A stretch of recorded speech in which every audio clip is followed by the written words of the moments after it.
समोरच्यापेक्षा सक्षम नाही असा आमच्याकडे एक दोन ठिकाणी तुरळक घटना घडलेल्या आहेत. पण भारतीय जनता पार्टीला दुसऱ्या पक्षाचे कार्यकर्ते घ्यायला गोड वाटतं.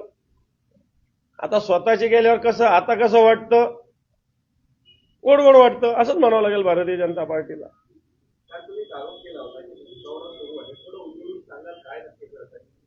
उलगडून सांगण्यात मला कोणत्याही अधिकाऱ्यांना अडचणीत आणायचं नाही, पण सुपर क्लास 1 एका अधिकाऱ्याने एका आमच्या उमेदवाराला फोन केला आणि तो अधिकारी कोणाच्या जवळचा आहे माझ्याकडे पूर्ण माहिती आहे.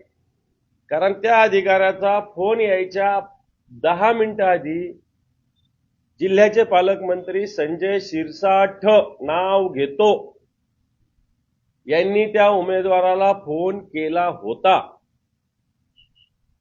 कोणाच्या फोनून केला होता, काय केला होता हेही आमच्याकडे व्यवस्थित आहे जर त्यांनी नकार दिला तर.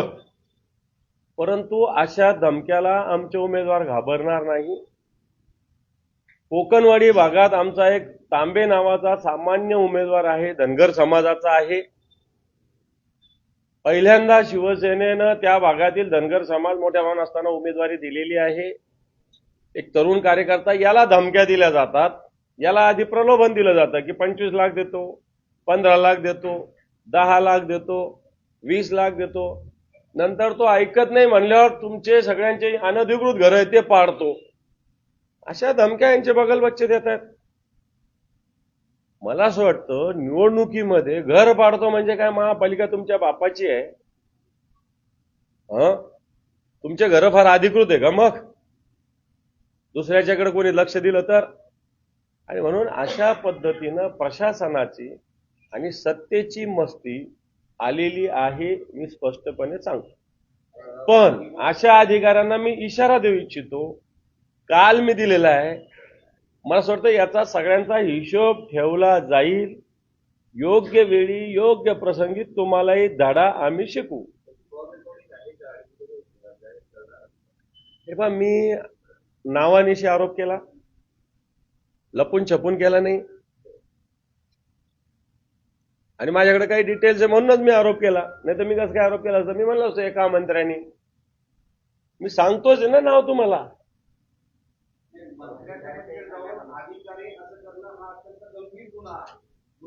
हो, बरोबर आहे. नाही, मला असं वाटतं, नाही, मला असं वाटतं सर्वच अधिकारी तसे नसतात. मी तक्रार केली तर तो अधिकारी 100% सस्पेंड होईल, निलंबित होईल. मी कोणत्याही अधिकाऱ्याच्या विरोधात नाही, मी या प्रवृत्तीच्या विरोधात आहे. मला कोणाच्या पोटावर पाय द्यायचा नाही, ही माझी नम्र भूमिका आहे. त्या अधिकाऱ्याकडे जाऊन व्यवस्थित त्याच्या चेंबरला जाऊन मी सांगेल, एक कानाखाली वाजवायला लागलं तर त्याच्या, पण त्याला जाऊन सांगेल मी. नको नको नको नको, मला मी सांगितलं त्याच्या पोटावर मला पाय नाही द्यायचं, एवढंच सांगतो मी. आता नाही करणार, आता त्याच्यापर्यंत पोहोचलेलं आहे सगळं. नाही नाही, माझ्या जवळचं कोण नाही, माझ्या जवळचा शिवसैनिक असतो, लक्षात ठेवा, बाकी नाही कोणी.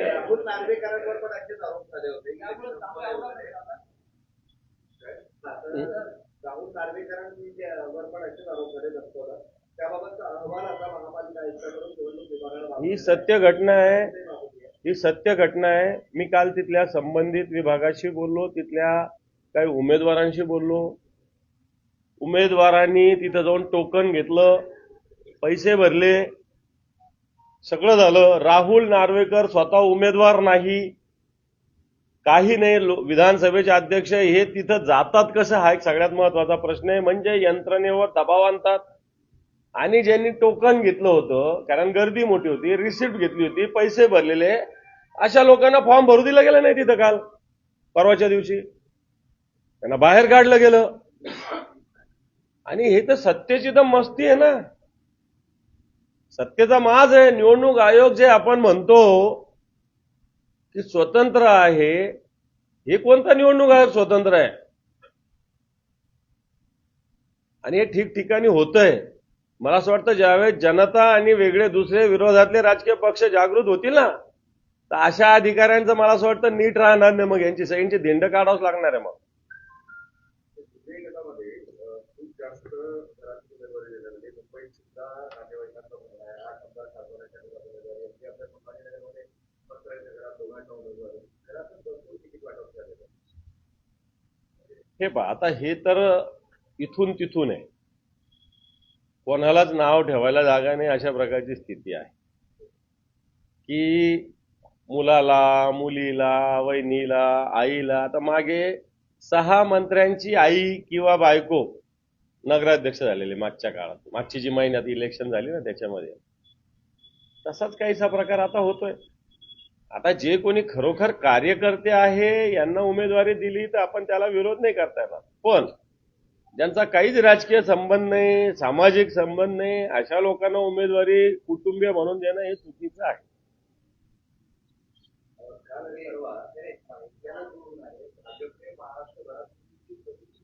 उमेदवार वेगवेगळ्या महानगरपालिकेतून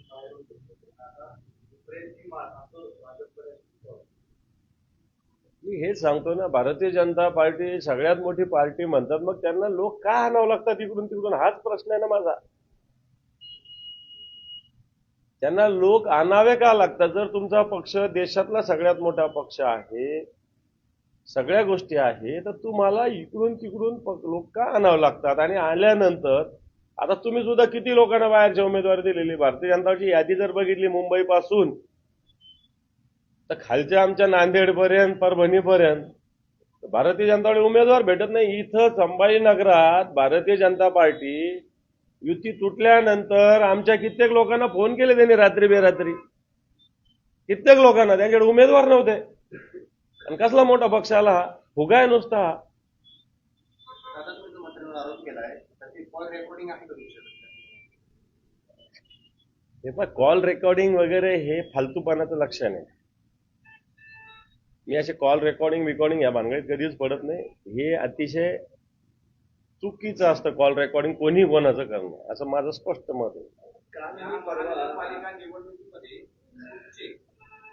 तुमचे किती इच्छुक उमेदवार शिवसेना शिंदे आणि भाजप निवडलेले आहेत इथल्या संभाजीनगरचा?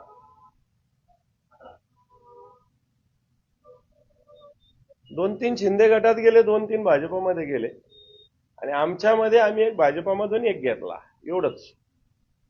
ठाण्यामध्ये किती बैठक झाली आणि सगळे अधिकारी महापालिकेचे 4 तास 3 तास कुठे होते, माझ्या सगळ्या अधिकाऱ्यांच्या गाड्या लागल्या महापालिका तर हा गैरवापर आहे या सगळ्याचा असा आरोप होतो या सगळ्या लोकांना. कशासाठी अधिकारी बिलकुल. हे पहा, इलेक्शनच्या काळामध्ये कोणत्याही अधिकाऱ्यांना, मंत्र्यांना त्यांना बोलवता येत नाही. कोणत्याही अधिकाऱ्यांनी, राज्याच्या मुख्यमंत्र्यांनी बोलवलं तरी जाता येत नाही. त्यांना कोणत्याही रुटीन शिवाय, कामाशिवाय कोणत्याही इतर सूचना देता येत नाही. जर ठाण्यात अशी घटना घडली असेल तर मी सगळ्यात आधी या सर्व अधिकाऱ्यांना निलंबित केलं पाहिजे. असे जे अधिकारी आहे ज्यांची बैठक घेतली आणि त्या बैठकीला जे हजर होते, त्यातल्या त्यात आरओ हजर होते, आरओना निवडणूक काळात निवडणुकीशिवाय कोणतीही ड्युटी दिली जात नाही कोणत्याही कामाची, आणि म्हणून अशा पद्धतीनं जे लोक गेलेले असतील यांना निलंबित केलं पाहिजे. पवार आणि शरद पवारांचे राष्ट्रवादी केंद्राचा आदित्य आहे आणि आता थेट म्हणत आहेत की भाजपच्या विरोधातच ही झाली.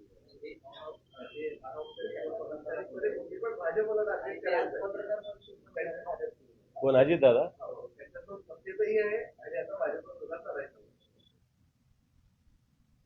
आता याच्याविषयी काय बोलावं मला ते नाही कळत.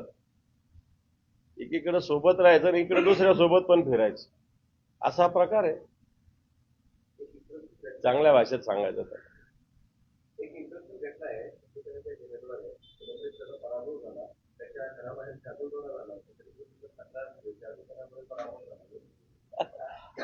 जादू टोण्यामुळे काही होत नाही. आपण कोणत्या विज्ञान युगात राहतो, असे जादू टोणे याला काही अर्थ नसतो. ज्याची त्याची श्रद्धा असेल, परंतु आपण आता या विज्ञान युगात राहतो. असे जादू टोणे झाले असते तर लोकांनी तेच केलं असतं ना. कशाला सेवा करत बसायची आणि कशाला लोकांचे हातपाय जोडत बसायचे. त्यामुळे याच्यावर माझा तरी विश्वास नाही. आपल्या निवडणूक प्रशासनात एक गोंधळ पुढे आलाय. तुमचं शिक्षकांना त्यांनी नोटीस बजावली आहे. तुम्ही निवडणुकी कामात सुद्धा राहिले नाही म्हणून कारवाई. चुकीचं आहे. अशा पद्धतीनं जे मृत झालेले त्यांनाच नोटीस गेली. प्रशासन किती पद्धतीनं अलर्ट आहे हे लक्षात येतं याच्यातून. कोण आहे न काय आहे, माणूस जिवंत आहे का मेलेला आहे हे सुद्धा ते बघत नाही.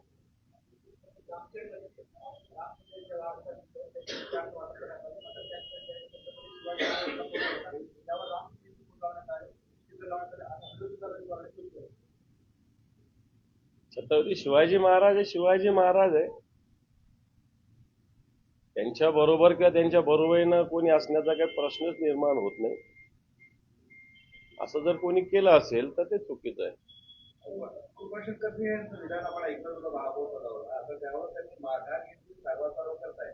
मात्र मराठी महापौर होणार याबाबत मात्र अजूनही बोलायला तयार नाही. हे पहा, कृपाशंकर सिंग हे भारतीय जनता पार्टीचे नेते आहे. त्यांनी परवाच बोललेले आहे की उत्तर भारतीय महापौर होईल. त्याच्याविषयी आम्ही भूमिका मांडलेली आहे. भारतीय जनता पार्टीचं पोटातलं ओठात आलेलं आहे. मागच्याच महिन्यात एक केंद्रीय मंत्री आले होते IIT पवईला. त्यांनी सांगितलं की IIT पवईचं नाव बॉम्बेच असलं पाहिजे. IIT बॉम्बेच असलं पाहिजे. हे चांगलं झालेलं आहे. मुंबई ही मराठी माणसाचं नाव आहे, मराठी नाव आहे, ते त्यांना चालत नाही. आणि म्हणून भारतीय जनता पार्टी तोंड देखलंपणे मुंबई किंवा महाराष्ट्र आणि मराठीवर प्रेम दाखवतो. प्रत्यक्षात कृपाशंकर सारखे त्या केंद्रीय मंत्र्यासारखी अवलाद जी ती भारतीय जनता पार्टीचीच आहेत. उद्यापासून मैदानाला सुरुवात होणार आहे खेळायला. उद्यापासून मैदान खेळायला सुरुवात होणार आहे. काय निवडणुकीमध्ये तुमचे विचार असतील? तुमचा खरा विरोधक कोण आहे? कोणाशी तुमची लढत होणार आहे? हे पण निवडणुकीचे विषय निश्चित सगळे समोर येतील. निवडणुकीचा अजेंडा आमचा तयार झालेला आहे. मागच्या काळातला राज्यकारभार कशा पद्धतीनं होतो हा सुद्धा जनतेसमोर आम्ही आणू. निश्चित ही निवडणूक अतिशय महत्वाची आहे. आम्ही जो वचननामा मागच्या 2015ला काढला त्याची स्थिती सुद्धा आम्ही जनतेसमोर आणू. आणि येणाऱ्या काळात या शहराला आवश्यकता काय आणि ते आम्ही कशा पद्धतीनं करू हे लवकरच एक 2-4 दिवसामध्ये शिवसेनेच्या माध्यमातून आम्ही प्रसिद्ध करणार आहोत.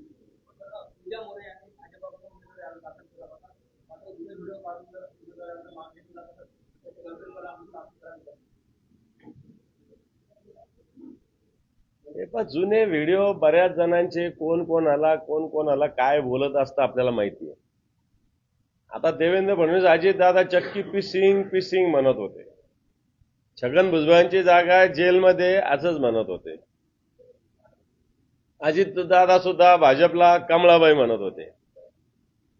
आता ह्या सगळ्या जुन्या गोष्टी असतातच. आता त्या धरून चालायच्या का न चालायच्या हे परिस्थितीवर अवलंबून असतं असं मला तरी वाटतं. पूजा मोरे एक चांगली कार्यकर्ता आहे एवढं तर मला माहिती. पण ती भारतीय जनता पार्टीत कधी गेली हे मला काही माहिती नाहीये. पण निश्चित एक चांगली काम करणारी एक कार्यकर्ती आहे. एक चांगली मुलगी आहे. आपल्या मराठवाड्यातली आहे. ती पुण्यात आता लग्न झाल्यामुळे पुण्यात गेलेली आहे. मी तिच्या लग्नालाही गेलो होतो. चांगली मुलगी आहे, हुशार आहे, चांगलं काम करणारी आहे. दुर्दैवानं तिची संधी हिरावल्या गेली.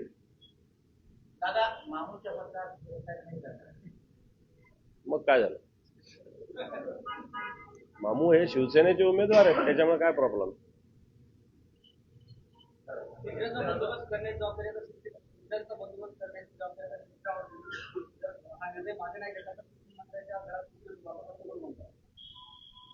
मला नाही माहिती काय निर्णय हा.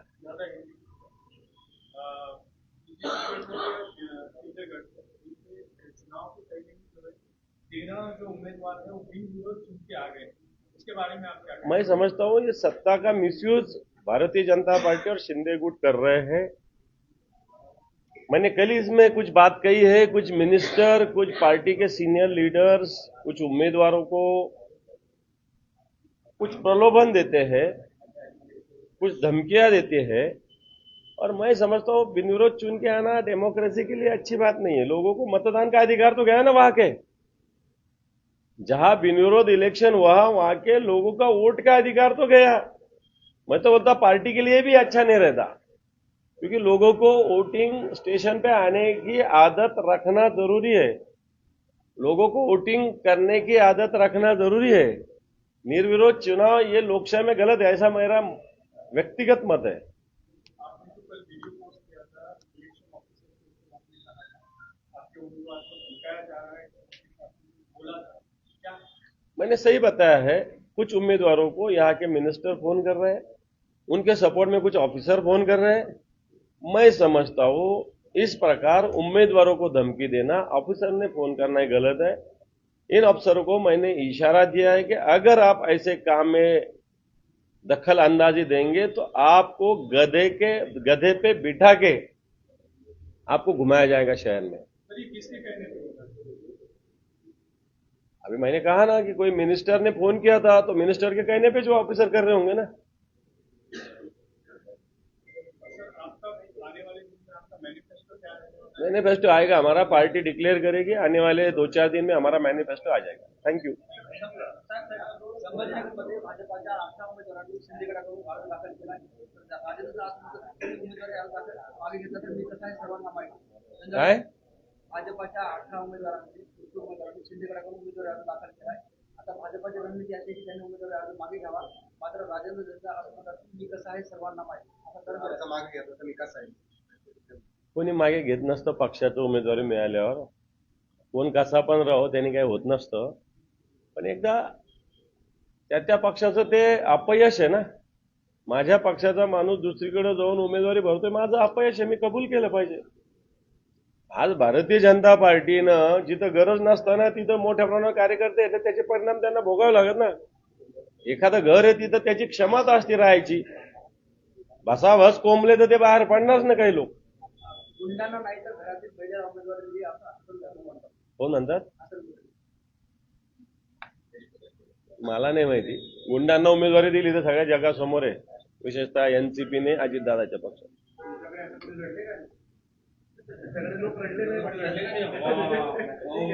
हे माझं कार्यालय आहे, सेना भवन आहे. तुम्हाला दिसले का कधी लोक? दिसले का?